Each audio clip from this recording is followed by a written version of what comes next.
Cek.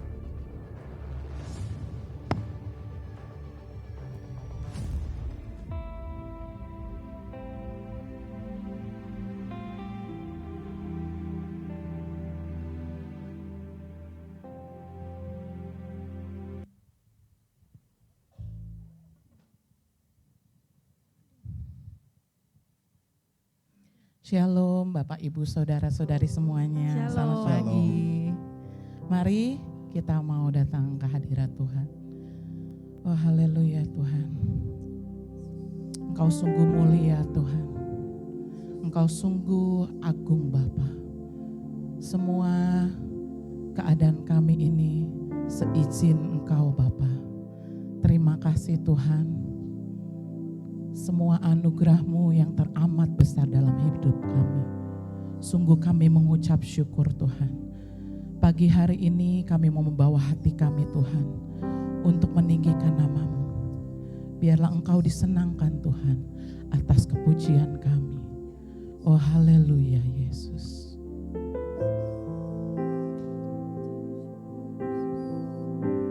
Mari kita membawa hati kita. Setiap ucapan syukur kita. Karena Tuhan Yesus baik. Amin. Oh haleluya Yesus.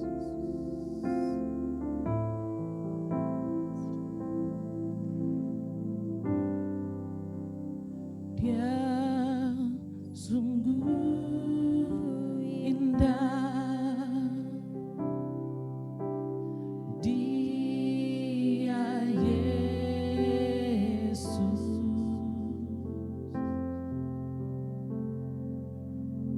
Dia ajaib, Dia mulia, Dia agung, Dia cinta daku dan ampuniku.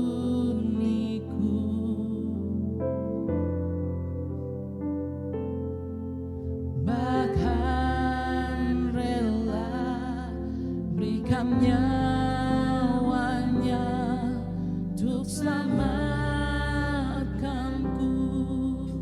Sambutlah Yesus, sambutlah Yesus. Tinggikan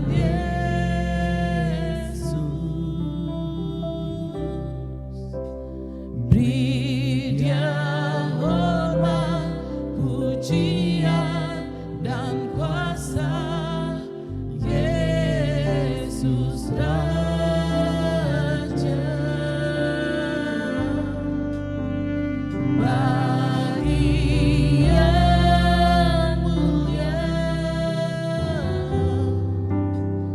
ku angkat tanganku.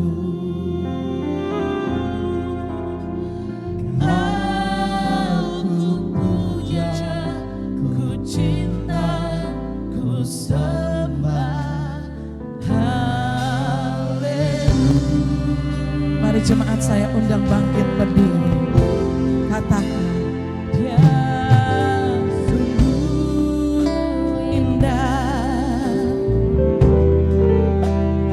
Dia Yesus.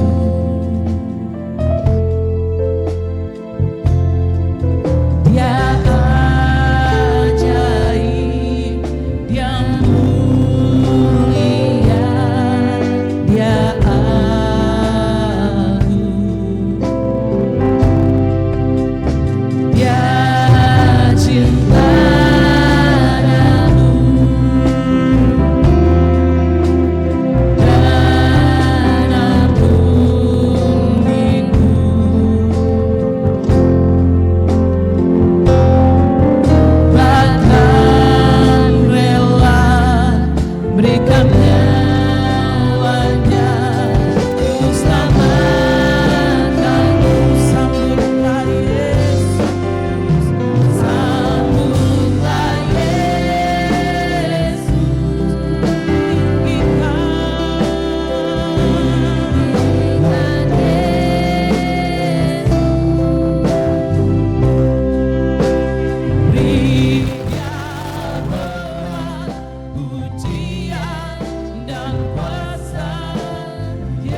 lagi kami ingin tinggikan diri-Mu Tuhan.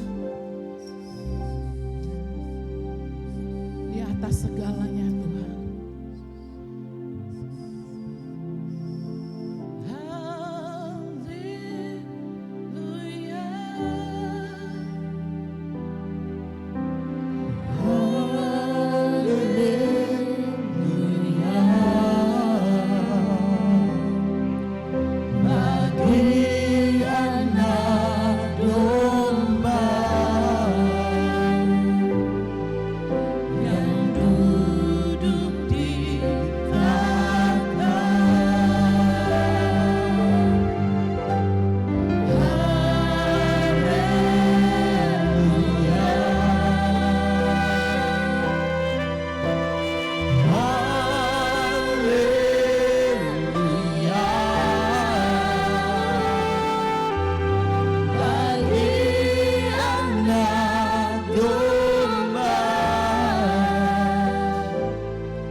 Yang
kehendak dan hati-Mu Tuhan, lewat pujian penyembahan kami. Bertatalah Tuhan di atas kepujian kami. Disenangkanlah Engkau Tuhan, menjadi dupa yang harum untuk kemuliaan nama-Mu. Bapa, pimpin Tuhan ibadah kami dari awal pertengahan hingga akhirnya Tuhan. Biar Engkau lawat setiap kami Tuhan, yang haus dan lapar akan Engkau. Di dalam nama Tuhan Yesus, kami siap memuji dan memuliakan nama Tuhan. Mari sama-sama katakan amin. Beri kemuliaan dong buat Allah kita. Haleluya. Shalom Bapak Ibu Saudara-saudari semuanya. Shalom. Bagaimana kabarnya? Luar biasa? Amin. Luar biasa. Siapa yang penuh kemenangan hari-hari ini? Boleh lambaikan tangan. Yang diberkati Tuhan boleh lambaikan tangan. Beri kemuliaan dong buat Allah kita. Beri salam satu sama lain. Katakan, janji Tuhan adalah kemenangan. Janji Tuhan adalah kemenangan. Janji Tuhan adalah kemenangan. Janji Tuhan adalah kemenangan. Ya, haleluya.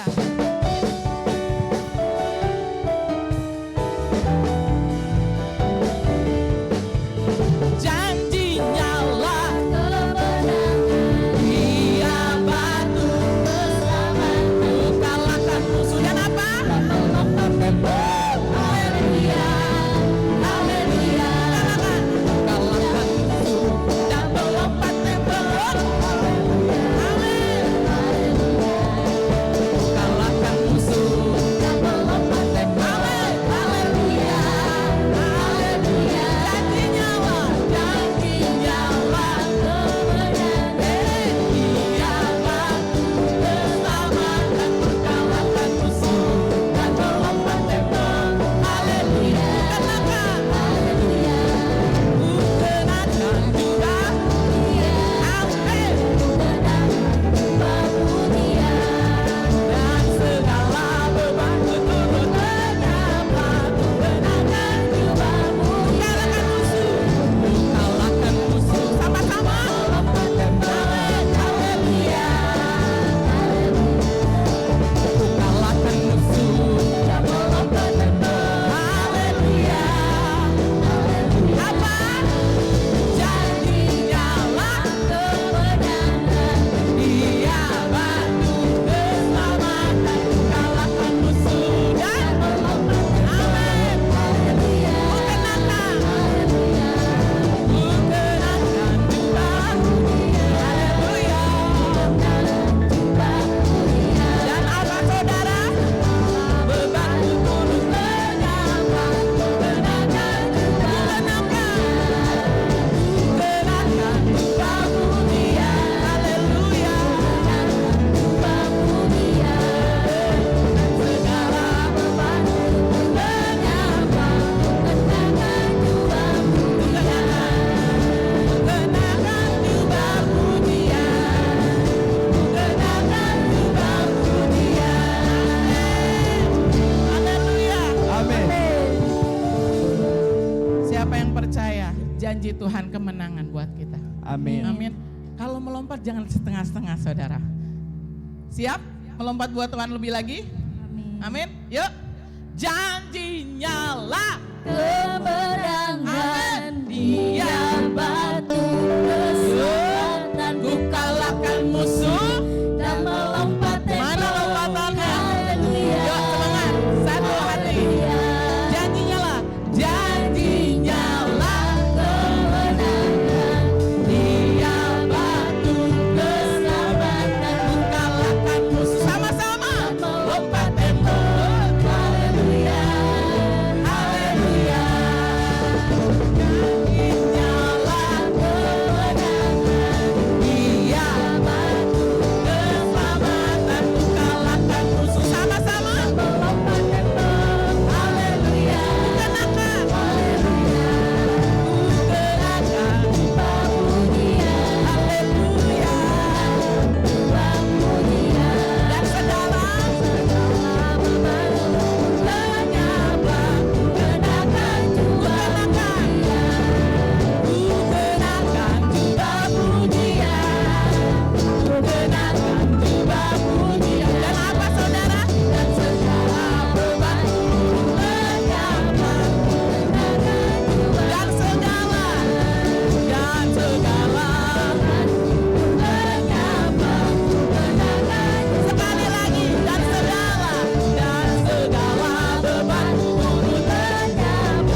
kita selama-lamanya. Amin. Amin. Siapa dia? Yesus. Siapa dia? Yesus. Amin. Haleluya. Mari kita lebih lagi memuji Tuhan.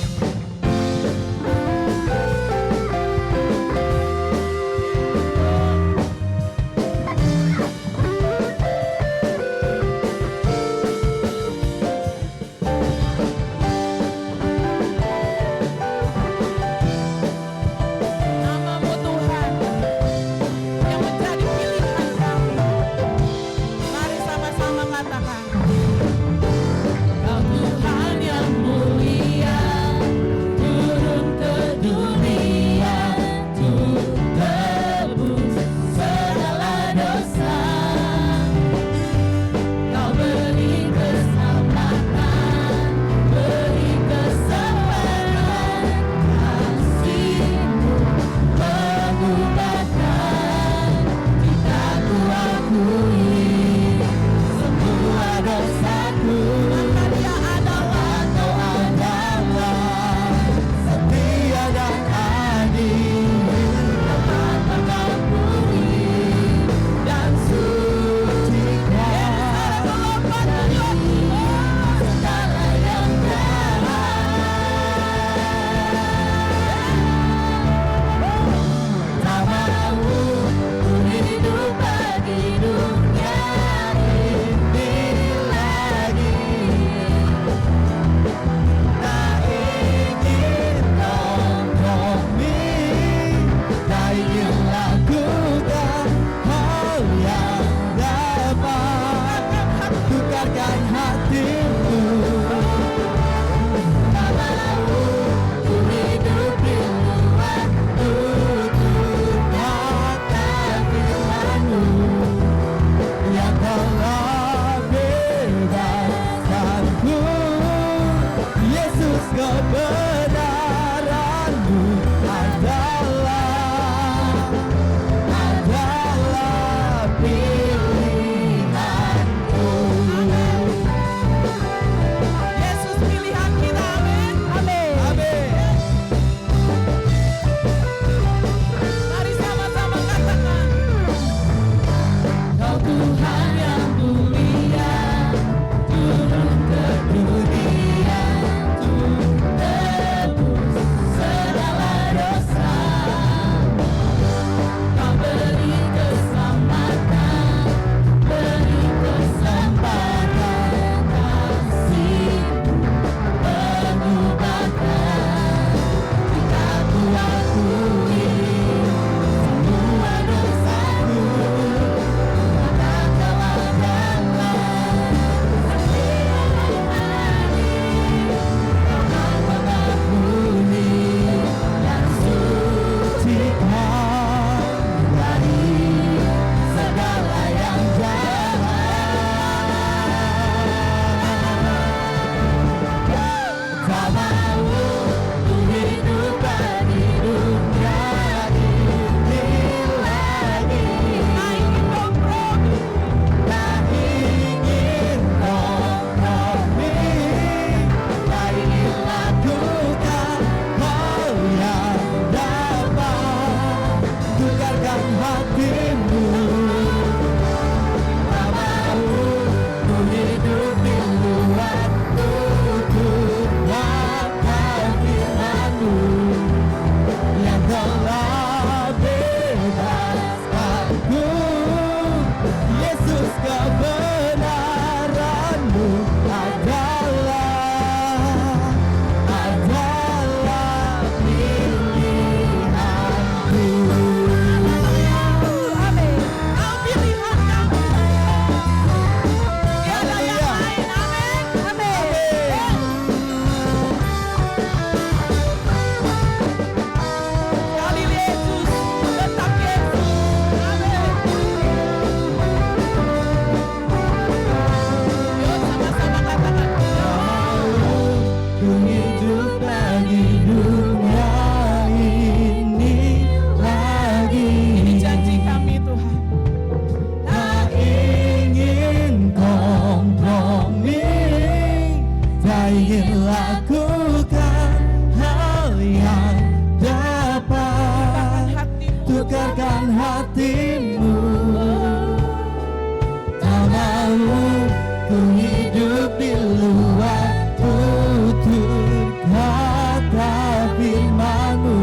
yang telah bebaskanku.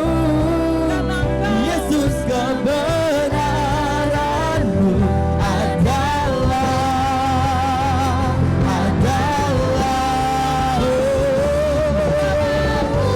ku hidup keluar tutur kata firman-Mu yang telah bebaskanku. Yesus, kebenaranmu adalah pilihanku. Hanya Engkau pilihan kami.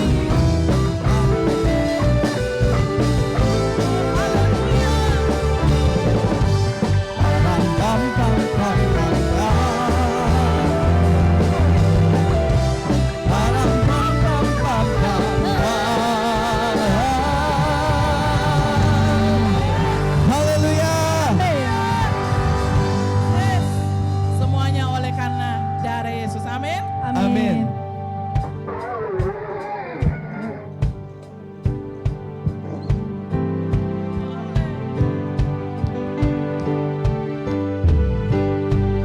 Mari katakan, oleh darah anak domba, oleh kesaksian setiap kita, iblis dikalahkan. Amin.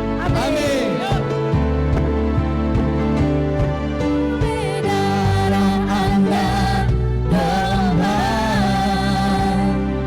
oleh kesaksian kita, Katakan dengan iman. iblis dikalahkan, kuasanya dihancurkan oleh darah anak domba.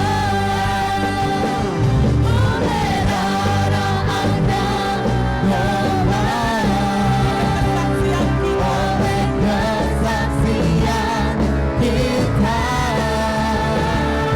iblis dikalahkan, kuasanya dihancurkan oleh darah anak domba. Oleh darah anak domba, Kesaksian oleh kesaksian kita, iblis dikalahkan, kuasanya dihancurkan oleh darah anak domba. Oleh darah anak domba,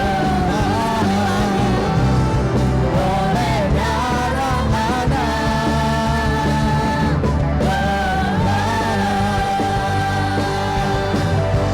oleh darah anak domba, oleh kesaksian setiap kita. Amin. Amin. Silakan duduk saudara. Wah, haleluya Tuhan. Terima kasih Tuhan untuk setiap kebaikan demi kebaikan-Mu Tuhan dalam hidup kami. Apapun keadaan kami Tuhan hari-hari ini, ajar kami untuk terus tetap memiliki iman percaya, terus tetap punya harapan. Karena di dalam-Mu Tuhan, masa depan sungguh ada dan akan cemerlang. Terima kasih Tuhan. Inilah setiap kami Tuhan. Oh, haleluya Yesus.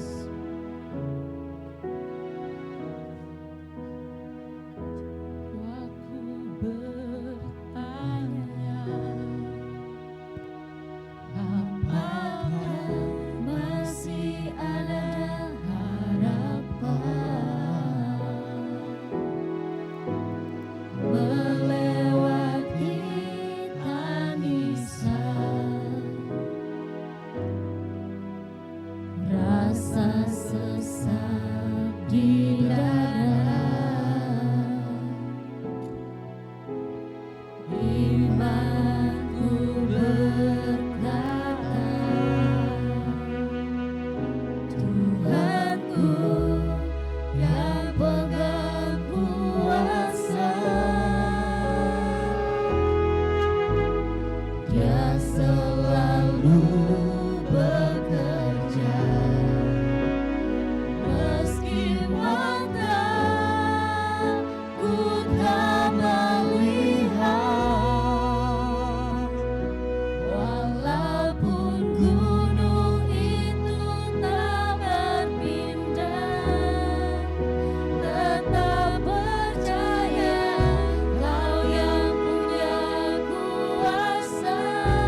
apapun yang terjadi dalam hidup kami, semua seizin rencanamu Bapa. Dan kami percaya Tuhan, iman kami tidak goyah bersama Engkau. Bersamamu Tuhan, kami akan melewati badai. Bersamamu Tuhan, kami akan mengatasinya dan penuh dengan kemenangan. Terima kasih Tuhan. Inilah setiap kami Tuhan hari ini. Lebih lagi kami ingin Tuhan menyerahkan hidup kami untuk Engkau bentuk Tuhan seturut rencanamu Tuhan. Kami ingin lebih lagi mendengar firman-Mu Bapa. Didik dan tegurlah setiap kami Tuhan. Nasihatilah setiap kami Tuhan. Karena kami lebih lagi perlu Engkau dalam hidup kami.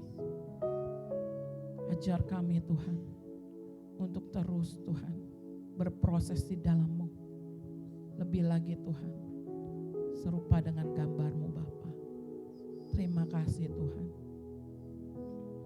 Bapa, sebentar juga Tuhan kami akan memberikan persembahan Tuhan. Apa yang ada pada kami Tuhan, kami berikan Tuhan yang terbaik Tuhan.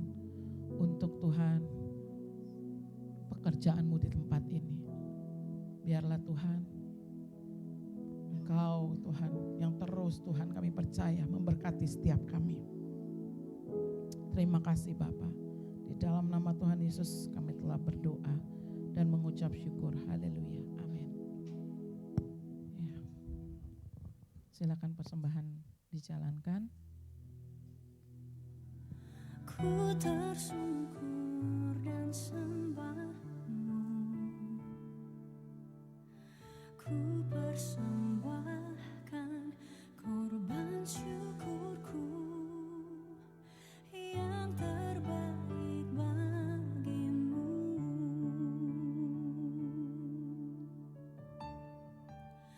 Ku bawa korban syukur ke tempat kudus-Mu Tuhan.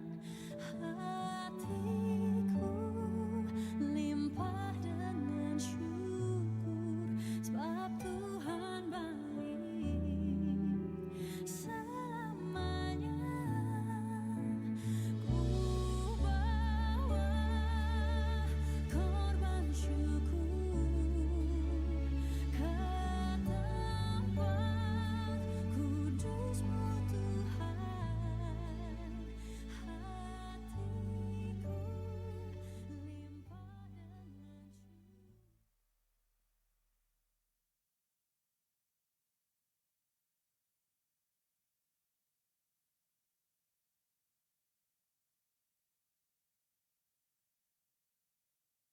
Kalau kita saat ini boleh ada dalam tempat ini untuk beribadah, saya percaya segala sesuatu pasti ada rancangan Tuhan dalam hidup ini. Hari ini saya bisa berbicara di sini adalah kehendak Tuhan. Mari sama-sama saya dikasih tema tentang 10 wanita yang bijak. Ada 10 wanita, 5 bijak dan 5 yang bodoh yang tertulis di Alkitab. Mari sama-sama coba kita renungkan baik-baik ayat ini. Coba kita baca sama-sama di dalam Matius pasal 25 ayat 1 sampai dengan 13. Matius pasal 25 ayat 1 sampai dengan 13. Bunyinya begini. Mungkin terlalu kecil kali ya yang saya tuliskan ya. Pada waktu itu kerajaan surga seumpama 10 gadis yang mengambil pelita dan pergi menyambut mempelai laki-laki. 5 diantaranya bodoh dan 5 bijaksana. Gadis-gadis yang bodoh itu membawa pelitanya tetapi tidak membawa minyak. Sedangkan gadis yang bijaksana itu membawa pelitanya dan juga minyak dalam buli-buli mereka. Karena mempelai itu lama tidak datang-datang juga, mengantuklah mereka semua lalu tertidur. Waktu tengah malam terdengarlah suara yang berseru, mempelai datang. Sambutlah dia. Gadis-gadis itu pun bangun semuanya dan membereskan pelita mereka. Gadis-gadis yang bodoh berkata kepada gadis yang bijaksana, berikanlah kami sedikit dari minyakmu itu, sebab pelita kami hampir padam. Namun jawab gadis-gadis yang bijaksana itu, tidak. nanti tidak cukup untuk kami dan untuk kamu. Lebih baik kamu pergi kepada penjual minyak dan beli bagimu sendiri. Akan tetapi waktu mereka sedang pergi untuk membelinya, datanglah mempelai itu dan berkata, dan mereka yang telah siap sedia masuk bersama dia ke ruang perjamuan kawin, lalu pintu ditutup. Kemudian datang juga gadis-gadis lain yang itu dan berkata, Tuan, Tuan, bukakanlah pintu bagi kami. Namun ia menjawab, sesungguhnya aku berkata kepadamu, aku tidak mengenal kamu. Karena itu berjaga-jagalah, sebab kamu tidak tahu hari maupun saatnya. Nah, ayat ini berbicara tentang satu peristiwa yang akan besar, yaitu yang Yesus katakan kepada kita. Kalau kita baca Alkitab kita dari pasal 24, itu sendiri Tuhan Yesus sendiri memberitahukan kepada kita peristiwa-peristiwa yang akan terjadi di akhir zaman. Nah, kalau kita melihat dan merenungkan dengan seksama peristiwa apa yang akan terjadi, kita bisa lihat kan, kita bisa baca di pasal 24. Dikatakan di pasal 24 diceritakan oleh Yesus permulaan dari penderitaan. Kalau kita amati dan kita perhatikan dengan seksama, penderitaan itu terus terjadi bagi dunia ini, bagi manusia. Dan puncaknya adalah peristiwa sebelum Yesus datang ke bumi ini. Jadi peristiwa-peristiwa semakin hari semakin kuat tensinya. Jadi penderitaan itu dari sejak Yesus datang ke dunia ini, naik ke surga, penderitaan dimulai. Apa yang terjadi? Penderitaan yang dimaksudkan di sini adalah gereja atau umat pilihan Tuhan. Murid-muridnya mendapatkan persekusi, murid-muridnya mendapatkan penganiayaan, murid-muridnya mendapatkan semua hal yang sangat sulit bagi mereka. Gereja belum berdiri, boleh dikatakan hanya anak-anak Tuhan yang percaya kepada Yesus. 12 murid dan 70 murid. Serta murid-murid yang lain. Yang dikatakan hanya seperti itu jumlah anak-anak Tuhan yang percaya kepada Yesus. Nah, kemudian mereka mengalami penganiayaan berat. Kenapa? Karena tentara Roma dan orang-orang yang ada di sekitar sana tidak menyukai hal itu terjadi. Dan itu penderitaan dimulai. Sampai akhirnya gereja berdiri.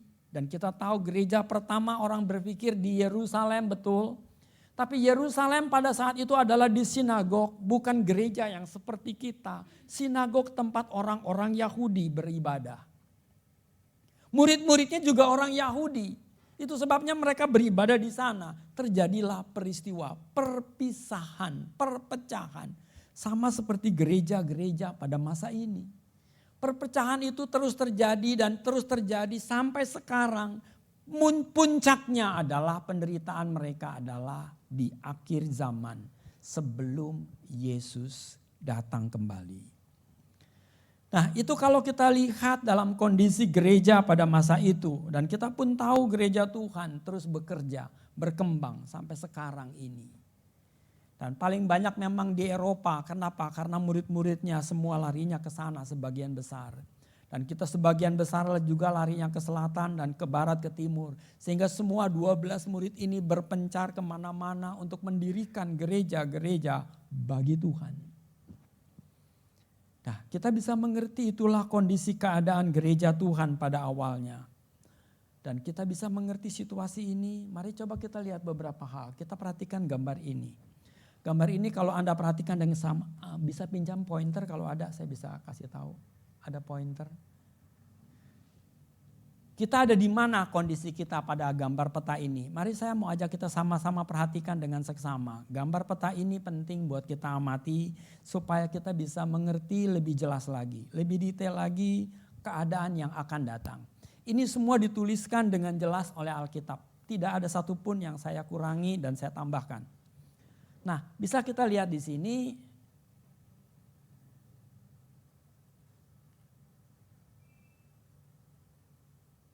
Waduh, saya nggak bisa pakai ini.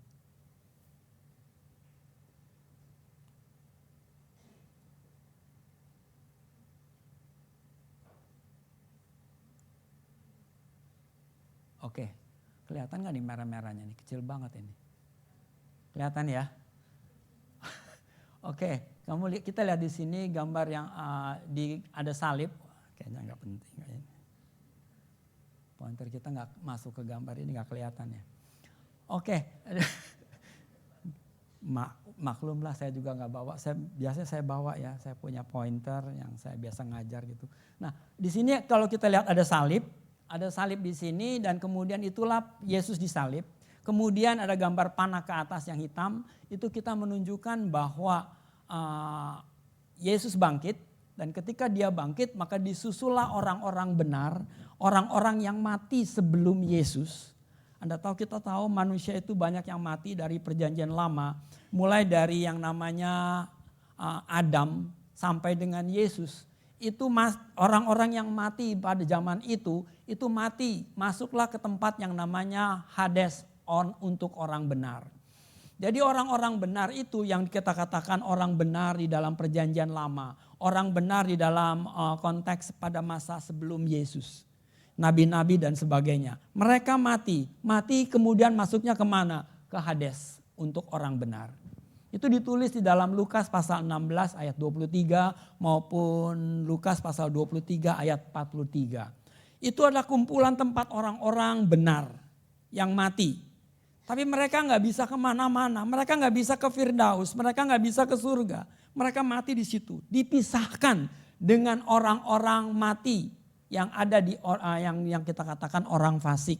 Itu juga di Hades, sama-sama di Hades. Ingat peristiwa ketika Yesus mengatakan ada orang kaya dan orang miskin. Dua-duanya mati. Masuklah kedua-duanya itu ke Hades. Tapi Hades satu orang benar, Hades satu orang fasik. Dua-duanya di dalam Hades. Maka kalau kita lihat di sini ada dua Hades, satu untuk orang benar, satu untuk orang fasik. Nah, mereka mati, sama-sama mati dan masuklah ke sini. Jadi nggak bisa kemana-mana. Semua orang mati itu hanya ada dua tempat ini pada waktu zaman perjanjian lama sampai dengan zaman sebelum Yesus. Nah, dia mati kemudian kita tahu ketika Yesus bangkit, maka orang-orang yang ada di Hades untuk orang benar, seperti misalkan Musa dan para nabi-nabi dan lain-lain, itu juga dibangkitkan bersama dengan Yesus. Naiklah mereka sama dengan Yesus. Nah, disinilah yang kita kenal, peristiwa inilah kita tahu yang orang seringkali mengatakan Firdaus. Dan itulah Firdaus mulai terbuka. Saat itu ketika Yesus bangkit, maka dia membawa orang-orang ini ke tempat yang namanya Firdaus. Nah, kalau saya katakan Firdaus itu di mana, mungkin kita juga nggak pernah tahu, Alkitab juga nggak pernah bilang. Tapi jelas yang saya katakan ini adalah tempat di mana Tuhan kumpulkan orang-orang yang percaya, orang-orang benar yang ada di Hades itu menjadi orang-orang yang dikatakan kumpulan di tempat yang saya katakan Alkitab katakan Firdaus. Nah, Firdaus itu di mana? Saya juga nggak tahu. Apakah ada di awan pertemuan di udara? Saya juga nggak tahu. Tapi yang jelas saya tulis ada pertemuan di udara. Ini kenapa? Ini peristiwa khusus yang ditulis oleh Alkitab. Nah, pada waktu Yesus bangkit dan kemudian orang-orang benar dibangkitkan. Dan di situ kita tahu manusia itu tetap jalan. Sayang sekali ya saya nggak bisa kasih gambaran ini. Dikatakan betul-betul manusia itu tetap hidup. Ada di dalam zaman yang saya tulis lengkungan yang hitam ini, lengkungan yang hitam yang besar ini, itu adalah peristiwa tahun demi tahun yang kita alami. Kita ada di tahun 2026. Di ujung sini. Titik ujung sini sebelum BSG. Kata BSG itu adalah buah sulung gereja. Jadi orang-orang yang akan dibangkitkan Tuhan, orang-orang yang akan percaya kepada Tuhan, yang dibangkitkan Tuhan. Makanya gambar hijau, panah hijau ke atas itu adalah peristiwa nanti yang akan terjadi. Kita belum sampai di panah yang hijau, masih di panah yang dari lengkungan yang hitam ini. Lengkungan hitam itu ada di titik itu, kita ada di titik yang paling ujung, dekat sekali dengan yang hijau ini. 2026. Orang bilang ini sebenarnya tahun ini adalah masa yang disebut masa anugerah, 2000 tahun. Pak, kita udah 2026, belum dong 2000 tahun lagi kan udah lewat Pak. Salah kita ngitung begitu. 2000 tahun itu dimulai saat Yesus naik ke surga. Kapan kira-kira Yesus naik ke surga? Kira-kira tahun 33 setengahan, begitu ya. 33 tahun Yesus hidup di bumi ini. Dia lahir, ya ketika dia lahir maka mulailah abad perhitungan kita itu maju, bukan mundur lagi. Dulu mundur, sekarang udah maju. Kenapa? Sejak Yesus lahir. Dan itu sebabnya mengapa kita sudah Yesus lahir sampai dia umur 33 tahun, 33 setengah barangkali, dia mati disalib. Nah, ketika dia mati disalib, kemudian dia bangkit dari hari yang ketiga, kemudian naik ke surga. Ketika dia naik ke surga sampai dengan sekarang, itu orang menafsirkannya katanya 2000 tahun. Jadi kalau saya pikir-pikir ngitung-ngitung nih orang-orang bodoh nih ngitung-ngitung nih. Maklum ya, kita juga suka ngitung-ngitung kan ya. Kapan Yesus datang nih? Ya tahun 2033 barangkali katanya. Karena 2000 tahun. Apakah betul? Jangan pikir, jangan percaya. Kita nggak tahu. Mungkin iya, mungkin tidak. Paham ya? Tapi kita tahu pada titik sudah poin yang terakhir. Makanya kata kunci yang Yesus katakan di dalam pasal 24 dan 25 ini adalah berjaga-jaga. Siap sedialah kamu untuk menerima, untuk menyambut kedatangan Yesus. Nah, jadi kalau kita lihat tanda lengkungan yang hitam ini, kita sudah dekat dengan titik di mana panah yang hijau. Itulah keangkatan gereja. Itulah peristiwa yang dituliskan di dalam Alkitab. Bahwa gereja akan diangkat. Anak-anak Tuhan akan diangkat. Orang-orang yang sudah mati akan dibangkitkan. Apanya yang dibangkitkan? Kadang-kadang saya juga waktu itu saya berpikir, Anda tahu Alkitab kita orang-orang mati akan dibangkitkan, orang-orang yang hidup akan diubahkan, mereka akan naik ke atas menyambut Kristus di surga. Kita baca ayat kita tadi bahwa memang Yesus diam di awan, dia nggak turun ke bumi. Dia hanya ada di atas, di awan dikatakan, di awan-awan. Kita cuma ngelihat begini barangkali dan semua mata bisa memandang dia. Dan kita yang percaya akan diangkat, yang mati akan dibangkitkan. Waktu itu saya mulai berpikir bertanya, bagaimana yang mati bisa dibangkitkan? Bukankah banyak orang-orang yang sudah mati setelah Kristus? Betul, banyak. Tapi bukankah mereka yang percaya kepada Kristus ketika dia mati, maka langsung mereka dibawa ke Firdaus? Mengerti maksud saya ya? Ketika Yesus mati, maka orang pertama yang ke Firdaus itu yang di sebelah Yesus yang disalib. Waduh, untung banget itu manusia, satu-satunya orang berdosa yang bisa masuk duluan lagi ke Firdaus bersama dengan Yesus. Hari ini juga engkau dan aku sama-sama di Firdaus. Terus yang mati yang lain bagaimana? Ya, yang mati yang lain itu juga langsung dibangkitkan. Makanya ada gambar kebangkitan itu. Dan itu sebabnya mengapa orang-orang mati dibangkitkan. Dan kemudian kita tahu ketika sekarang ini kita mati, kita langsung diubahkan, kita dibangkitkan dan langsung masuk ke Firdaus bersama dengan Kristus. Kita tidak lagi masuk ke Hades. Sekarang ya. Sekarang ini kita nggak lagi masuk ke Hades, tapi langsung orang percaya kita langsung dibangkitkan bersama dengan Kristus di sana. Tetapi orang yang tidak percaya itu masuk ke Hades untuk orang fasik. Paham ya sekarang sampai di sini? Kita semua udah di sana. Nah kalau kita udah di sana, yang mati di orang-orang benar itu di mana? Nggak ada. Udah nggak ada lagi manusia-manusia yang percaya di Hades untuk orang-orang benar. Itu semua sudah diangkat bersama dengan Yesus di Firdaus. Nah sekarang kalau kita mati kemana? Langsung bersama dengan Tuhan di Firdaus. Kita nggak masuk lagi ke Hades. Makanya banyak orang percaya mau cepat-cepat mati. Supaya masuk ke Firdaus. Tapi orang muda gak mau, katanya ntar dulu gue masih panjang hidup gue katanya. Itu adalah hak pilihan, tapi saya mau tekankan yang penting. Iman kita, percaya kita kepada Kristus. Yang penting adalah iman kita, percaya kita kepada Kristus. Itu yang penting yang mesti kita sadari. Kita akan diubahkan. Kalau yang hidup akan diubahkan, yang mati akan dibangkitkan. Nah kalau gitu berarti kita bisa mengerti orang percaya yang dibangkitkan itu adalah dia punya tubuh yang baru. Dia punya tubuh yang baru, bukan tubuh ini. Tubuh ini gak bisa naik. Tubuh kita ini bisa terbang gak? Gak bisa. Tubuh kita ini gak bisa naik. Yesus ketika di bumi, dia pakai tubuh kita ini. Gak bisa naik dia, betul-betul gak bisa dia jalan sesuai dengan apa yang kita jalan. Dia makan sebagaimana kita makan. Tetapi ketika dia bangkit, itu berbeda, itu tubuh yang baru. Itulah tubuh yang akan kita miliki ketika dia bangkit. Ketika dia bangkit, dia bisa ngomong tubuh yang baru, bisa. Bisa dijamah, bisa. Bisa makan, bisa. Itu tubuh yang baru, tubuh kemuliaan. Tubuh yang bisa hilang dalam sekejap. Saya ada di sini sekarang, saya bilang gue mau ada di Amerika. Langsung tiba-tiba saya ada di sono. Itu tubuh yang baru.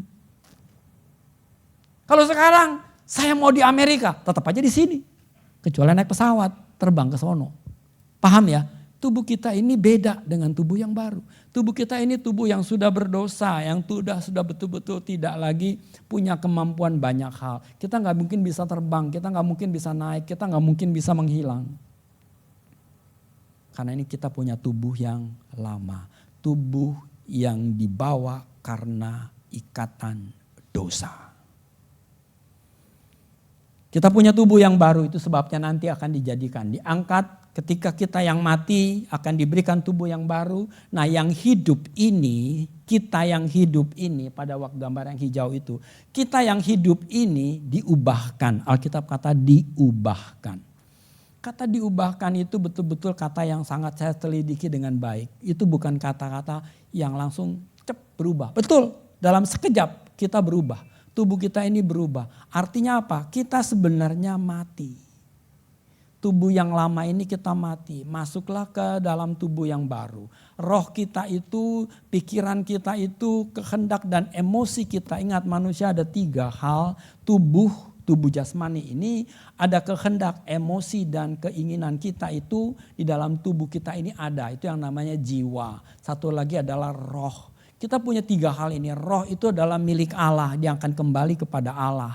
Pikiran, kehendak dan emosi itulah keadaan kita. Kita mau melatih emosi kita jadi marah-marah terus, atau kita bisa kendalikan emosi kita, atau kita punya kepandaian, kita mau kembangkan dengan belajar ini dan itu sehingga kita semakin lama semakin pinter. Itu manusia ya. Itu adalah pikirannya. Di mana kita mau masukkan ilmu pengetahuan sebanyak-banyaknya atau sekurang-kurangnya itu terserah kepada kita. Makanya kita boleh belajar dengan cepat. Kita belajarlah dengan cepat. Selama kita punya kesempatan untuk belajar, belajarlah. Karena ada masanya kamu gak bisa belajar lagi. Kalau kamu udah umur 70-an, kapan mau belajar lagi? Belajar masih bisa, betul. Kita masih tetap belajar. Hidup manusia itu terus belajar. Tapi kemampuan kita belajar makin lama makin menurun. Saya sendiri menyadari. Waktu dulu saya masih muda, belajar tuh cepat banget, enak banget.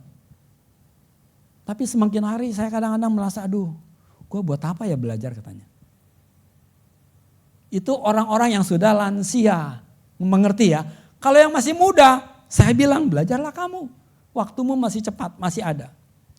Kamu punya kemampuan yang potensi kamu luar biasa pada usia 40-an sampai 50-an tahun. Itu optimal. Setelah itu kamu mulai turun. Manusia itu kayak naik puncak sampai 40-50 tahun, udah gitu turun. Gradasi ke bawah. Makanya selama kamu masih muda, kejarlah pengertian, pengetahuan dengan kuat. Kejarlah kemampuan kamu sampai kamu mencapai hal yang paling maksimal. Setelah itu kamu akan terus turun. Mau seberapa hebatnya kamu bekerja, tetap turun. Karena itu adalah kodrat manusia. Paham ya? Kita nggak bisa melanggar kodrat ini.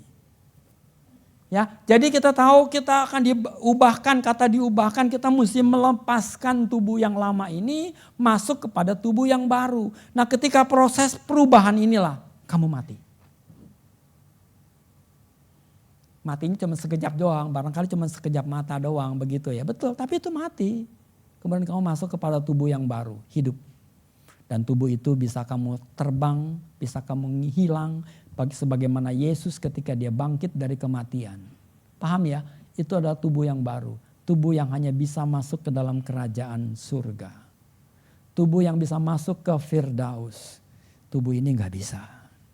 Ini mesti mati. Dari tanah kembali kepada tanah. Nah, itu di sini kita bisa lihat, jadi gereja Tuhan akan diangkat, orang-orang percaya akan dibangkitkan yang sudah mati katanya. Tapi kita tahu tidak mungkin orang percaya yang kemudian dibangkitkan, melainkan mereka yang mati saat itu mungkin dibangkitkan, tetapi kita juga akan dibangkitkan. Boleh dikatakan kata dibangkitkan itu adalah perubahan prosedur hidup kita ini dari yang lama kepada hidup yang baru. Ya, jadi kita bisa punya lihat di situ kita diangkat. Diangkat kemana? Ke pertemuan di udara bersama dengan Yesus. Maka dalam sekejap manusia itu hilang. Banyak manusia yang hilang. Dunia ini terjadi kehebohan yang luar biasa. Tunggu aja berita. Temen gue gak ada loh. Mungkin nginep di sono kali. Iya, ditunggu-tungguin gak pernah nongol lagi. Hilang. Ada banyak manusia yang hilang.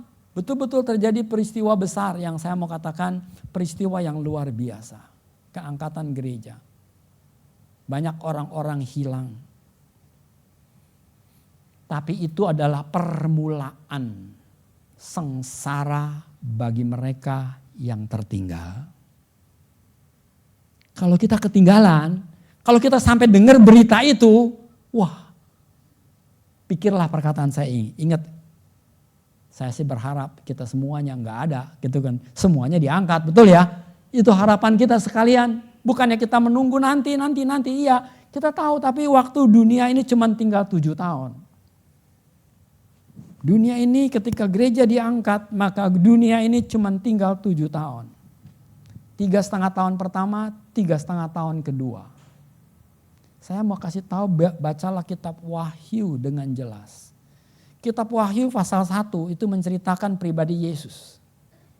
Siapa itu Yesus? Kitab Wahyu pasal 2 dan pasal 3 itu menceritakan kondisi keadaan gereja dari gereja permulaan sampai gereja akhir.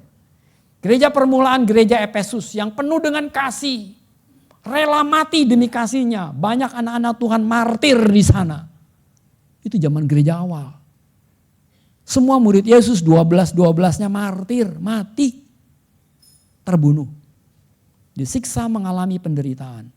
Itu gereja pertama. Kasihnya luar biasa. Sampai gereja yang terakhir, dunia jalan terus. Jadi kalau kita lihat dalam gambaran yang lengkungan hitam itu, itulah gereja-gereja yang ada. Gereja pertama, gereja Efesus. Gereja kedua, gereja ketiga, gereja keempat, gereja kelima, gereja keenam. Sampai gereja yang ketujuh, namanya gereja Laodikia. Baca ya kitab Wahyu ya, pasal 2 dan 3. Itu menceritakan gereja Laodikia adalah gereja yang betul-betul menganggap dia paling tahu. Tapi sebenarnya Alkitab mengatakan tidak tahu. Orang yang menganggap dia paling kaya, gereja kaya. Tapi sebenarnya dia nggak kaya di mata Tuhan. Kita tahu banyak gereja-gereja kaya sekarang ini. Begitu kekayaannya melimpah. Tapi juga banyak gereja-gereja yang sangat miskin. Bersyukur kita punya tempat bisa beribadah dengan baik. Ada gereja yang nggak punya tempat untuk beribadah. Ada gereja punya tempat yang begitu begahnya sehingga ibadahnya itu mengagumkan. Ada gereja yang begitu sengsara, LCD aja nggak punya. Paham maksud saya kan ya? Itu memang kondisi keadaan gereja-gereja pada masa kini. Itulah keadaan gereja Laodikia. Artinya kita ada di posisi gereja terakhir. Kalau saya baca kitab Wahyu kembali membuktikan bahwa kita ada di posisi terakhir. Nah, jadi kita bisa mengerti kita akan diangkat pada masanya, jadi sedikit lagi kita diangkat. Kalau gereja sudah diangkat, maka itulah perhitungan waktu Tuhan. 7 tahun di bumi ini. Alkitab jelas mengatakan 7 tahun doang. Kitab Daniel menuliskan 1 masa. 1 masa itu 7 tahun. Kitab Daniel tulisnya itu 1 masa ditinggal. Sejak Yesus diangkat itu ditulis 69 masa sudah terjadi. 70 masa, Alkitab Daniel dikatakan dalam kitab Daniel, 70 masa engkau bangsa Israel telah ditetapkan Tuhan. 70 masa. Wah 70 masa doang ya. Ternyata satu masa itu 7 tahun. Iya gak apa-apa lah, saya hitung-hitung. Betul, 69 masa sudah terjadi. Bacalah kitab Daniel benar-benar ya. Anda bisa baca, Anda mengerti. 69 masa sudah terjadi. Tinggal satu masa lagi. Kan 70 masa kan. Tinggal satu masa lagi. Dan itu tidak ada waktunya. Kapan ditentukan waktu itu? Saat kedatangan Dia. Anak manusia datang itulah masa yang terakhir. Tapi kedatangan Dia tidak datang ke bumi. Tapi Dia hanya berdiri di awan menyambut orang-orang kudus. Berarti setelah itu waktunya mulai berjalan. 7 tahun. Nah kalau orang-orang Kristen, orang-orang percaya, orang-orang yang berapi-api melayani Tuhan, diangkat Tuhan. Siapa yang menginjil di bumi ini? Itu kan pertanyaannya kan ya. Ingat baik-baik, kita mesti pakai logik. Betul-betul saya baca ini betul-betul sangat baik sekali untuk kita pegang. Nah kemudian apa? Jadi 3,5 tahun pertama yang menginjil adalah orang Israel. Yang dipilih Tuhan. Bangsa ini sudah hancur pada masa itu. Tercerai-berai dia. Dia sekali lagi akan dicerai-beraikan Tuhan. Sekarang dia masih kuat betul teknologi yang paling canggih di Israel. Anda perhatikan baca berita sekarang ini ya. Wah kamu lihat Israel itu negara yang luar biasa. Pesawat yang paling canggih di udara itu siapa? Orang Israel punya. Yang gak pernah bisa dideteksi oleh semua alat detektor apapun tidak bisa mendeteksi pesawat dia. Dia bisa masuk ke Iran dengan gampangnya membombardir semua kota-kota di Iran. Anda baca berita lah. Alkitab juga menulis, hai Elam, busurmu sudah kupatahkan. Busur itu apa? Sekarang ini adalah rudal. Rudal yang paling banyak di negeri di dunia ini adalah Iran. Karena dia tahu hanya senjata itulah yang bisa dia pakai untuk menghabiskan Israel dan negara-negara tetangganya. Tapi sudah kupatahkan kata Tuhan. Aku akan mendudukan kerajaanku di sana. Jadi saya berpikir jangan-jangan Iran nanti akan terjadi revival yang besar. Banyak anak Tuhan di sana. Dan kerajaanku kudirikan di sana. Itu Alkitab kita tulis. Kalau saya baca Alkitab makin merinding, waktu kita ini makin dekat. Ayo kita hiduplah benar dengan Tuhan. Mengerti maksud saya? Nah jadi kita kembali lagi. 3,5 tahun pertama itu tidak ada orang percaya yang seperti kita ini udah diangkat ini.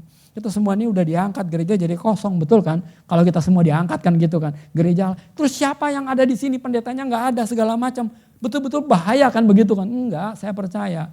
Tetapi orang Israel keluar ke seluruh negeri dunia ini. Memberitakan Injil. 144 orang dipilih Tuhan khusus untuk melakukan banyak mujizat yang luar biasa.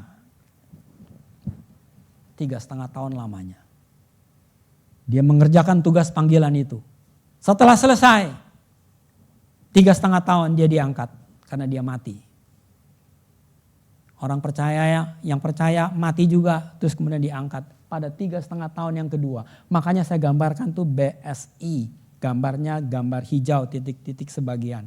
Apa? Itulah sebagian orang yang diangkat. Khususnya orang Israel. 144.000 orang itu diangkat. Diubahkan, diangkat barangkali. Sama kayak kita.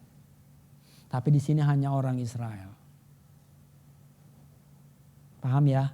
Terus kemudian 3,5 tahun kedua. 3,5 tahun pertama kan orang Israel yang menginjil. Betul, 3,5 tahun yang kedua siapa yang nginjil? Alkitab kita tulis 2 orang manusia besar yang datang ke bumi ini. Anda tahu siapa? Musa. Betul, satu lagi. Nah ini yang satu lagi saya nggak tahu nih, Elia apakah Henokh? Ya terserahlah maunya apa. Tapi saya tetap pikir-pikir mungkin kemungkinan Elia dan Musa. Henokh enggak. Henokh mungkin barangkali hanya gambaran Tuhan. Bahwa ada manusia yang diangkat hidup-hidup tanpa kematian. Itulah gambaran kita gereja Tuhan yang akan diangkat hidup-hidup tanpa kematian. Anda paham maksud saya kan ya? Kalau enggak ada buktinya apa, gambarannya apa? Itu dalam pemikiran saya. Makanya saya bilang enggak lah, mungkin Henokh. Makanya Henokh enggak dikenal oleh bangsa Israel. Yang dikenal oleh bangsa Israel itu adalah Musa dan Elia. Henokh nggak dimakan. Kalau saya ke Israel di sana, itu ada Musa, ada Elia, nggak ada Henokh. Paham ya? Nggak ada Henokh. Henokh nggak ada sama sekali. Musa dan Elia, Musa Elia, Musa Elia. Betul, semua digambarkan sebagai figur yang betul-betul patut diteladani kata mereka. Musa Elia, Musa Elia, Musa Elia. Nggak ada yang namanya Henokh. Jadi saya berpikir orang Israel cuma tahu Musa dan Elia. Makanya dua orang hebat itu adalah Musa dan Elia yang diturunkan ke bumi ini untuk melakukan penginjilan pada 3,5 tahun terakhir. Dia melakukan banyak mujizat yang spektakuler. Tapi pun dia mati. 3,5 tahun kemudian dia mati. Mayatnya ditaruh. Alkitab kita tulis, baca kitab Wahyu ya. Saya katakan itu mayatnya ditaruh di jalanan. Nggak boleh orang mengambilnya, menguburnya. Dibiarkan di situ. 3 hari kemudian mayat itu bangkit. Naik ke surga. Inilah gambaran Yesus yang mati pula. Mengerti ya? Gambaran kita semua. Kita bisa mengerti 3,5 tahun kedua. Dan kemudian itulah berita yang luar biasa. Sehingga banyak orang-orang mati juga dibangkitkan. Itu gambar yang terakhir. Yesus itu adalah buah susulan. Jadi gereja Tuhan yang angkat hidup-hidup. Yang hidup pada masa itu diubahkan, betul-betul diubahkan pula, diangkat. Orang mati dibangkitkan, betul. Orang mati dibangkitkan, tetapi iblis akan dibuang ke tempat jurang maut yang tidak punya dasar. Alkitab katakan ketika 3,5 tahun terakhir terjadi, maka Yesus menampakkan diri dan dia turun ke bumi ini menjejakkan kaki di Bukit Zaitun. Alkitab kita tulis begitu ya, menjejakkan kaki di Bukit Zaitun. Kenapa di Bukit Zaitun Tuhan? Kenapa enggak di Tangerang aja di sini gitu? Betul ya maksudnya, kita maunya begitu kan? Iyalah kita semua juga mau, kenapa enggak di Yerusalem, di Jatinegara kan gitu kan? Kenapa? Kan semua orang maunya begitu kan? Tapi Alkitab kita mengatakan dia menjejakkan kakinya di Bukit Zaitun. Saya pikir Bukit Zaitun tuh tinggi, gede begitu ya, kayak gunung gitu. Enggak. Kalau kamu ke sana tuh Bukit Zaitun tuh cuman bukit kecil doang. Ini Bukit Zaitun, iya. Yang digambarkan di Alkitab, iya katanya. Astaga, saya bilang kayak begini toh nampaknya. Tadinya saya pikir betul-betul bukit gitu ya. Gambar bukit tahu dong kayak gunung gitu ya. Di atas gitu. Enggak, kecil ya paling gundukan gitu. Anda tahu ya, itulah yang namanya Bukit Zaitun. Di situ ada tempat chapel untuk orang beribadah, berdoa. Bukit Zaitun. Ya, oke. Jadi Yesus akan turun ke bumi, ketika dia menjejakkan kakinya di bumi, maka iblis akan dibuang ke jurang yang dalam yang tidak punya dasar. Nah, di situ dia ditahan selama 1.000 tahun lamanya. Itu saya tulis namanya jurang maut Abasos. Alkitab tulisnya begitu ya. Jurang maut namanya Abasos. Dan kemudian barulah kerajaan 1.000 tahun terjadi. Yesus yang memerintah selama 1.000 tahun lamanya disertai dengan orang-orang percaya yang bersama dengan dia, yang ada di dalam dia bersama-sama dengan Tuhan. Dia akan memerintah selama 1.000 tahun. Makanya dia cuma di awan, ya di mana itu, nggak ngerti saya di mana. Di Firdaus kah? Kalau di Firdaus dia nggak mungkin masuk dalam pemerintahan 1.000 tahun. Karena dia di surga istilahnya. Paham maksud saya kan? Dia di satu tempat yang saya nggak tahu di mana. Makanya saya cuma tulis ada pertemuan di udara. Itu cuma 7 tahun. Di bumi juga 7 tahun terjadi. Nah dia turun bersama-sama dengan Yesus. Itulah bonusnya barangkali dia hidup dengan susah payah, menderita. Dengan pelayanan penginjilannya yang luar biasa barangkali. Kemudian dia memerintah selama 1.000 tahun bersama dengan Yesus. Nah setelah akhir 1.000 tahun barulah iblis yang di Abasos ini dikeluarkan lagi. Dan orang-orang fasik dibangkitkan. Nah ketika orang fasik dibangkitkan itu cuma diadili. Turunlah takhta pengadilan Allah, takhta putih. Dan semuanya dibuang lagi kembali sekarang masuklah ke Gehenna yang namanya neraka kekal. Jadi neraka udah ada belum? Belum ada. Nanti setelah 1000 tahun barulah ada neraka itu.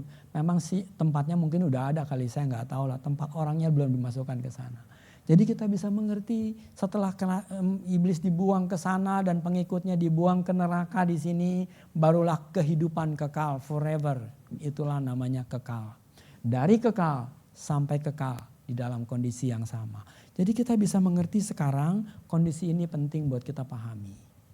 Oke, sekali lagi klik. Ayo, saya mau percepat. Ini udah kita teruskan. Bisa diklik ini bisa dipakai nggak sih? Oke ya, di dalam Matius, oke ini udah ayatnya yang tadi kita baca. Terus balik. Oke, yang pertama kita mau melihat. Di dalam hal tadi, yang pertama yang kita lihat itu tentang minyak. Kalau kita lihat tentang kedatangan anak manusia ini, pasal 25, gadis-gadis bijaksana ini. Kalau kita bicara dalam pasal 25 ini, ayat 1 itu dan ayat 2 dan ayat 3, di situ ada kata penting yang mesti kita ingat, minyak. Karena minyak ini yang menentukan, apa yang menentukan? Menentukan dia hidup di dalam kehidupan yang kekal atau tidak. Nah, minyak ini boleh terus saya dihidupin, enggak apa-apa. Ayo diklik aja, silakan munculin. Ya oke. Jadi itu adalah merupakan persiapan diri bagi kedatangan dia. Saya mau katakan minyak itu adalah bukti bahwa kita mesti mempersiapkan diri kita. Minyak itu adalah gambaran gereja Tuhan yang ada terus sepanjang segala hidup kita ini. Kita tetap hidup konsisten. Minyak itu selalu harus ada, jangan sampai padam. Makanya ada persiapan, ada persediaan. Nah hendaknya kita selalu, nggak apa-apa, tampilin, silakan keluarin. Ayo, atau saya bisa pakai di sini. Oke, persiapan diri untuk kedatangannya. Nah itu adalah gambaran Roh Kudus, sekali lagi. Minyak itu juga merupakan gambaran Roh Kudus. Ketika Roh Kudus masuk ke dalam kita, dia diam di dalam kita, tidak pernah keluar lagi. Jadi jangan pikir Roh Kudus udah gak ada nih, gue bikin jahat terus, Roh Kudus sudah gak ada. Bukan gak ada, Roh Kudusnya berduka. Bukannya Roh Kudusnya meninggalkan kita. Ketika kita percaya kepada Yesus Tuhan, saat itu juga Roh Kudus masuk. Ketika Roh Kudus masuk, dia tidak akan pernah meninggalkan kita lagi. Maka itu adalah tanda di mana kita akan datang bersama-sama dengan Kristus. Makanya ada orang berkata, di dalam doktrin-doktrin gereja mereka mengatakan bahwa sekali kita diselamatkan, kita akan kekal selamat. Betul kan ya? Mereka berpikir begitu. Betul, itu gak salah. Ketika Roh Kudus masuk, dia akan diam terus di dalam kita, nggak pernah tinggalin kita. Itu bukti keselamatan. Bukti kita punya tiket keselamatan. Roh Kudus itulah yang membawa kita kepada Firdaus. Roh Kudus itulah yang membawa kita kepada bertemu dengan Tuhan. Tanpa itu kita nggak akan pernah bisa. Tanpa Roh Kudus jangan harap kita bisa ketemu dengan Yesus.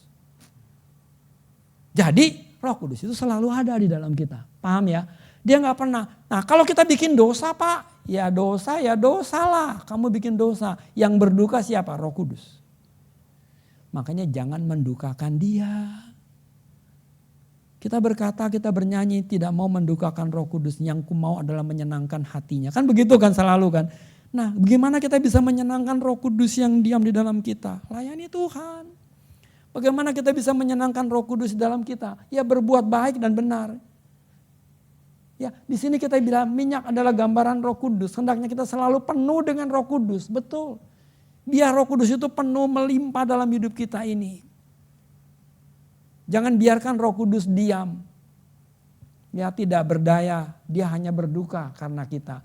Jangan lalai dalam persiapan diri. Nah ini penting. Roh Kudus itu senang kalau kita baca Alkitab.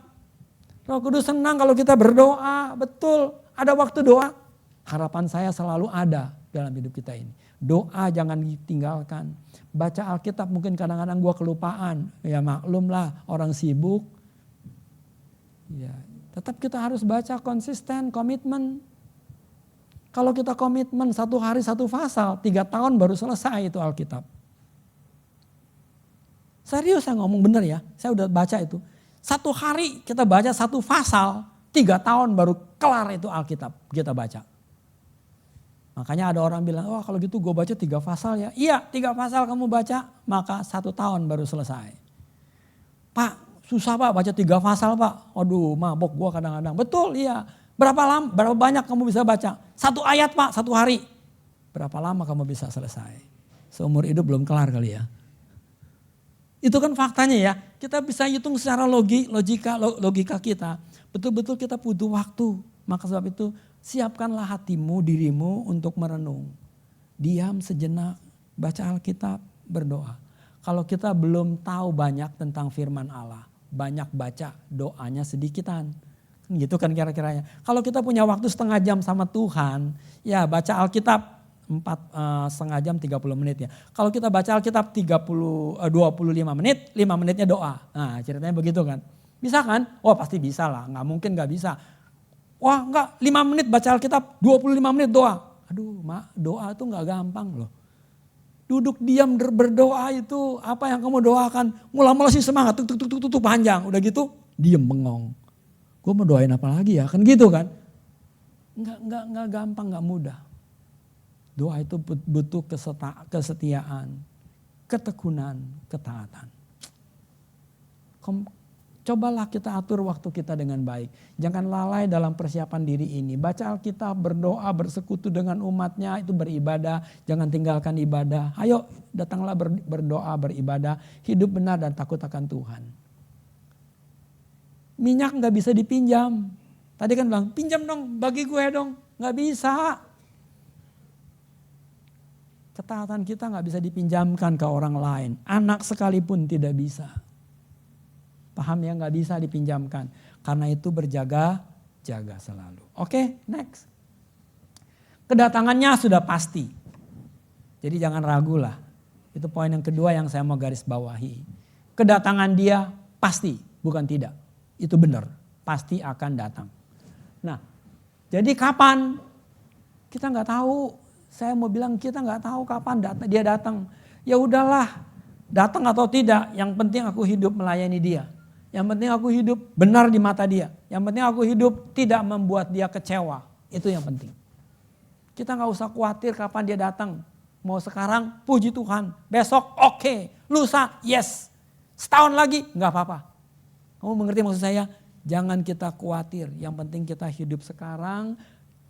Jangan tunda pelayananmu. Kalau memang kamu mau melayani, jangan tunda. Kamu mau bertobat, bertobatlah sekarang. Jangan tunggu besok. Pak, bertobat kan itu permulaan. Enggak, tiap hari kamu bisa bertobat. Kamu nggak sadar perkataanku, kamu menyakitkan orang barangkali. Tindakan kamu mungkin bisa membuat orang lain, aduh kesel, sedih. Kamu nggak bisa ngelawan kamu. Mungkin karena kamu punya posisi yang tinggi, jabatan kamu luar biasa. Anak buah kamu nggak berdaya ngelawan kamu. Bisa kan? Bisa. Tapi saya mau bilang, kadang-kadang kita nggak sadar, kita bikin salah, kita bikin dosa. Minta ampun sama Tuhan.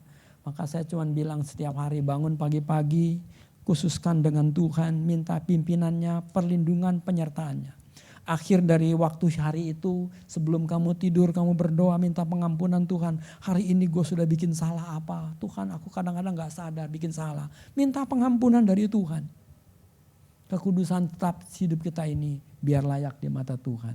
Ya, pelayanan kita, pertobatan kita, sadarlah bahwa hidup kita ini supaya berkenan kepada Dia. Next, yang ketiga. Pintu keselamatan itu ada batasnya, ada waktunya, betul. Kita sekarang diberikan kesempatan untuk bertobat. Kita diberikan kesempatan untuk menerima Yesus Tuhan sebagai juru selamat. Kalau kita baca di situ, dua tipe gadis itu bicara sebelah gereja Tuhan. Gereja Tuhan yang takut sama Tuhan, gereja Tuhan yang ke gereja, hidupnya ya hiduplah, ikut-ikutan aja lah, apa aja ikut arus katanya kan begitu kan.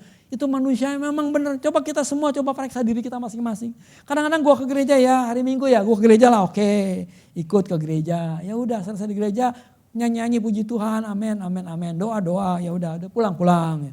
Kerjanya besok lagi begitu lagi. Ingat ya, tiap hari kita rutinitas yang kita kerjakan selalu sama kadang-kadang. Itu kadang-kadang kita nggak tahu, kita nggak sadar. Ini kesempatan diberikan. Waktu itu masih jalan. Kesempatan kita diberikan kesempatan untuk bertobat, untuk mengaku percaya. Ada waktunya anugerah Allah akan ditutup. Betul-betul waktu Tuhan akan ditutup, selesai. Kalau sudah 2000 tahun selesai yang saya katakan tadi, Yesus datang kali yang kedua di awan, kita diangkat, udah gak ada waktu lagi.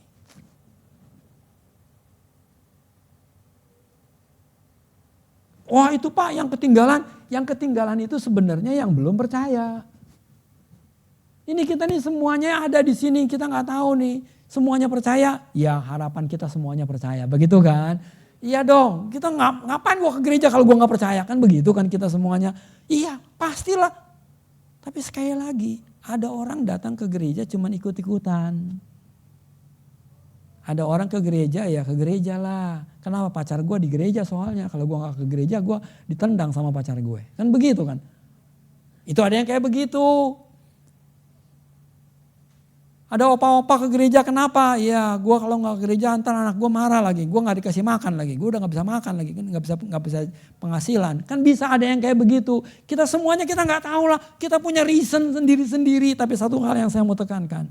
Carilah Tuhan selama dia masih ada dan kesempatan masih ada. Jangan tinggalkan dia. Ya, ini yang kedua, yang ketiga, pintu keselamatan ada batasnya. Kita punya waktu, kita melayani, layanilah dia. Karena ada waktunya, tidak ada waktu lagi untuk kita bisa melayani. Kalau kita ada waktu, kita layani. Karena satu saat kita tidak punya waktu sama sekali untuk berbuat apa-apa. Ya, pintu keselamatan sudah tersedia. Oke, the next. Mau bertobat, nggak bisa lagi. Ada orang yang mau bertobat tapi udah nggak bisa lagi bertobat. Kok bisa ya Pak? Iya, saya bilangin kamu. Dia mau bertobat tapi nggak bisa bertobat. Bingung kan? Bertobat kan gampang kan? Sekarang kan kita kayaknya gampang bertobat. Tapi benar-benar pada momen itu mau bertobat, kamu nggak bisa bertobat. Kalau gitu keselamatan sudah lenyap. Betul. Makanya keselamatan sudah putus. Marilah kita hidup benar ya. Oke, the next coba kita lihat yang keempat ya, yang keempat. Berjaga-jaga adalah perintah, kalau nggak salah begitu. Ya oke, berjaga-jaga adalah perintah. Jangan lalai, siap selalu. Betul, ini saya mau tekankan, jangan lalai. Siaplah selalu, layani dia selagi kita ada kesempatan. Kita nih kadang-kadang di gereja ini kesempatan banyak, kita nggak mau. Kamu ya jadi ketua. Jangan aku, dia aja tuh dia. Begitu kan. Ya di sini mah enggak lah, di sini mah pasti mau semua, bahkan rebutan kali. Nah, jadi pemimpin leader apa gitu. Jangan gue dong, tuh dia aja deh. Kita nggak mau. Kenapa? Ya banyak reason lah. Saya tahu banyak reason. Kita nggak mau mungkin kita memang nggak bisa. Kalau memang kita nggak bisa, belajarlah supaya bisa. Jangan kita nggak mau, udah selesai. Enggak. Kita mesti maju di dalam pengenalan akan Tuhan. Dulu gue gak berani loh nyanyi di gereja. Gemeter gue. Deg-degan katanya. Coba yang pertama kali naik ke mimbar. Yang pertama kali naik ke mimbar jadi singer misalnya. Jadi singer dulu lah. Jangan jadi song leader. Song leader kan lebih ngomong itu. Nah jadi singer dulu lah, cuma nyanyi ikutin apa yang dikatakan. Ya nyanyi-nyanyi gitu. Jadi song leader lain lagi, dia mesti bisa mengajak orang umat Tuhan untuk semangat melayani, menyanyi dan memuji Tuhan. Ngomongnya kadang-kadang kita mesti ngomong betul bisa memberikan dampak yang baik. Nah itu sebabnya mari coba kita ada kesempatan, ayo kita layani, jangan kita biarkan waktu kita lenyap dengan begitu saja. Jadi jangan biarkan kita lalai, siap selalu, belajar kalau kita nggak bisa. Tingkatkan pengetahuan kita. Dulu gue cuma jadi singer, terus jadi song leader. Nah udah jadi song leader mulai diajak, ayo kamu sekarang bawa firman Tuhan ya. Waduh, bawa firman Tuhan lo, bacalah Alkitab. Wah saya gak sekolah teologi apa. Jangan bikin punya alasan gak sekolah teologi kamu gak bisa firman Tuhan. Sekarang ini firman Tuhan tuh gampang dipelajari. Kenapa? Internet itu luar biasa. Teknologi kita ini canggih sekali. Mau belajar apa kamu? Bisa, ada. Kalau dulu memang iya, susah. Sekarang mah enggak, gampang. Mau tahu apa? Kadang-kadang saya enggak tahu itu penyakit itu apa ya. Enggak ngerti saya. Cuman buka di internet, Google, cecet, ini apa ya? Langsung keluar, isinya. Oh begitu loh. Kalau waktu ngomong sama dokter bisa ngomong cerita tentang penyakit itu. Kok Bapak tahu ya? Iyalah, bukan sekolah kedokteran ya? Iya. Tapi bisa tahu. Kenapa? Baca gue dari Google. Pengetahuan cuman kita baca mau tidak masukkan ke kepala kita. Kadang-kadang kita gak punya waktu untuk Google. Untuk searching. Gak ada waktu untuk belajar. Kita lebih enjoy diem-diem. Marilah kita bekerja. Penuhkan gereja kita ini dengan anak-anak Tuhan yang baru. Semakin banyak kita bisa membawa kepada Tuhan, maka upahmu besar di surga. Percayalah, tidak sia-sia apa yang kamu buat. Nama Tuhan dimuliakan. Amin. Mari kita berdoa. Kita tundukkan kepala cukup. Bapa di surga, kami bersyukur kalau kesempatan Tuhan izinkan buat kami untuk sama-sama mempelajari firman-Mu. Hari ini kami boleh menyadari bahwa sungguh-sungguh kedatangan-Mu sudah dekat. Bahwa sungguh-sungguh kedatangan Tuhan adalah sesuatu yang pasti. Bapak, biarkan kami hidup di dalam kehidupan ini untuk terus melangkah di dalam kebenaran-kebenaran. Supaya kami bisa memberitakan kabar baik kepada tetangga kami, kepada saudara kami, kepada sahabat kami, kepada keluarga kami. Supaya kami bisa memberikan dampak bagi umat Tuhan. Semakin banyak jumlah bilangannya, semakin banyak waktu Tuhan semakin dekat untuk datang. Karena jumlah bilangan adalah waktu yang menentukan kedatangan-Mu ke bumi ini. Terima kasih Bapa, ajar kami untuk bekerja lebih giat lagi di dalam melayani Tuhan. Untuk dapat membawa banyak orang kepada Tuhan. Inilah karya yang dapat kami kerjakan buat kemuliaan-Mu. Terima kasih Bapa, beri kami hikmat, pengertian, pengetahuan. Supaya kami boleh bertambah-tambah di dalam Engkau. Di dalam nama Yesus Kristus Tuhan. Berkati setiap kami semua yang melayani Tuhan. Di dalam nama Yesus kami berdoa. Amin. Ku telah mati dan tinggalkan cara hidupku yang lama. Semuanya sia-sia dan tak berarti lagi. Hidup ini ku letakkan pada mezbah-Mu ya Tuhan. Jadilah padaku seperti yang Kau ingin.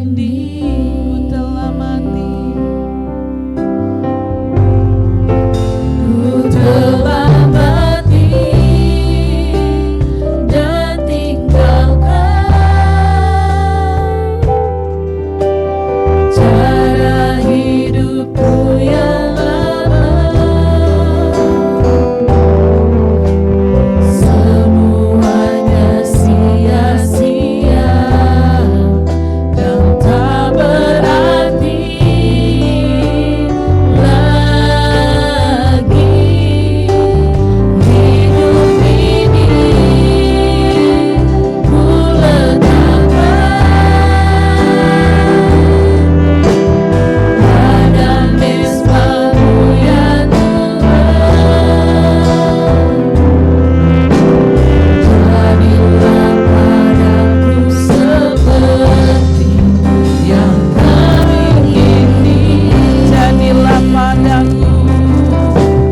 Jadilah padaku seperti yang Kau ingini. Jadilah padaku seperti yang Kau ingin.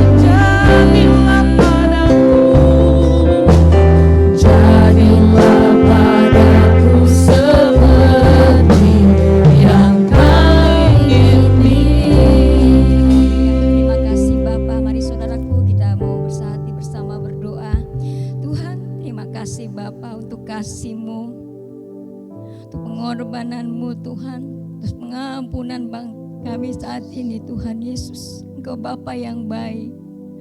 Oleh karena kasih dan darah-Mu Tuhan, Kau telah tebus dosa kami. Kami mau hidup terus di dalam kebenaran-Mu. Terima kasih Roh Kudus untuk terus ada pada setiap kami, yang mengingatkan kami, yang memberikan terus Tuhan roh kami menyala-nyala di dalam Engkau. Terima kasih Roh Kudus, Engkau baik bagi kami. Kami percaya Engkau yang terus memberikan kami Tuhan pengertian, untuk kami terus hidup di dalam kebenaran-Mu, hidup menurut sekehendak-Mu Tuhan Yesus.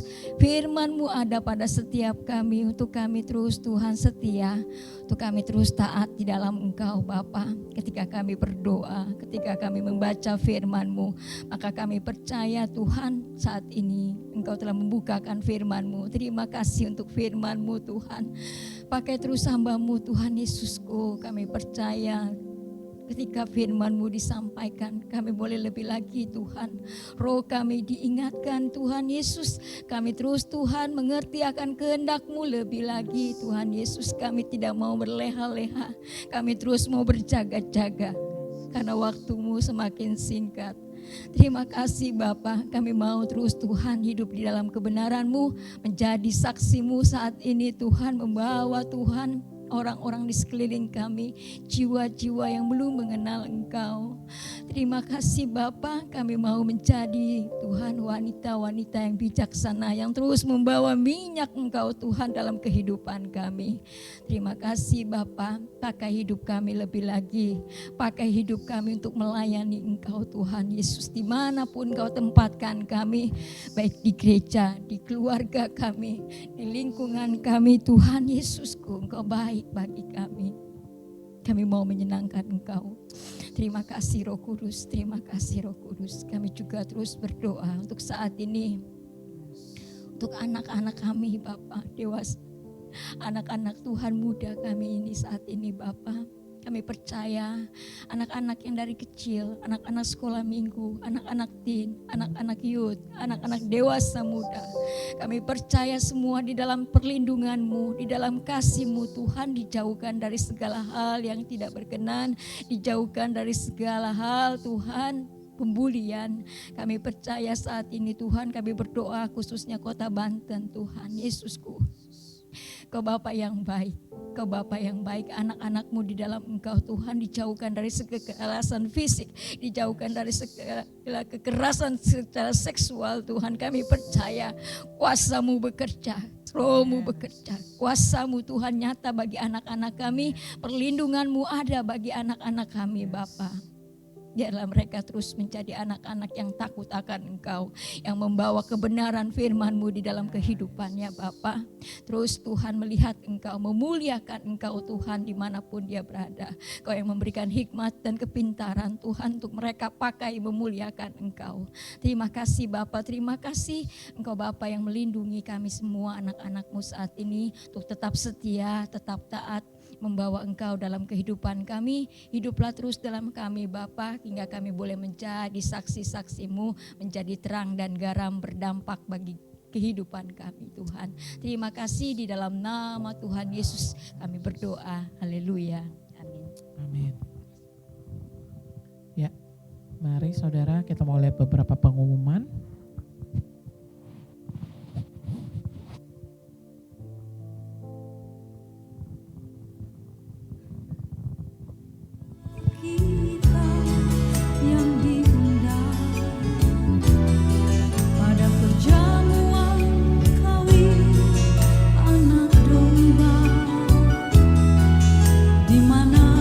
Yesus kan menjadi raja.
sama-sama bangkit berdiri. Kita akan tutup ibadah kita, ya. Kita akan berdoa. Bapa Surgawi, terima kasih ya Tuhan. Engkau sudah himpunkan kami di tempat ini untuk mengerti akan isi hati-Mu ya Tuhan. Supaya kami anak-anak-Mu ya Tuhan boleh berjaga-jaga. Kami boleh menjadi perempuan-perempuan yang bijaksana untuk selalu siap sedia, ya. Berjaga-jaga kapan Engkau datang, kami sudah siap ya Tuhan. Terima kasih Bapa. Sebentar jikalau kita kembali ke rumah kita masing-masing, terimalah berkat daripada Allah Bapa. Oh Tuhan, dalam persekutuan Roh yang kudus ya Tuhan. Terima kasih Bapa, terima kasih. Kami hanya menerima berkat daripada-Mu saja. Di dalam nama Tuhan Yesus kami terima berkat. Haleluya, haleluya. Amin. Ku terima berkat yang datang dari Bapa Putra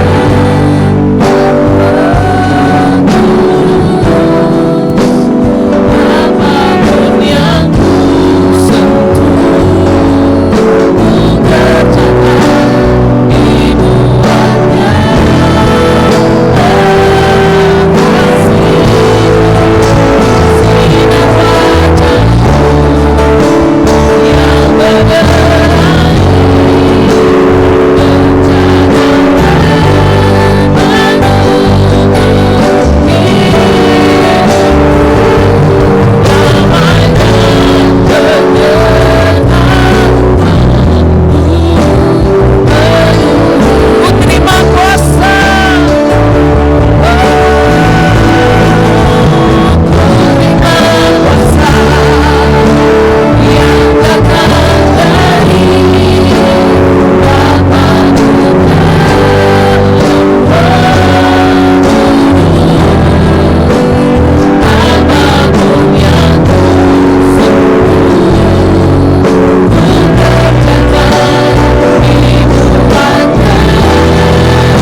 Sampai ketemu di minggu depan, hanya sekali ibadah ya. Hanya sekali ibadah. Kepada pengurus dan pelayan harap berkumpul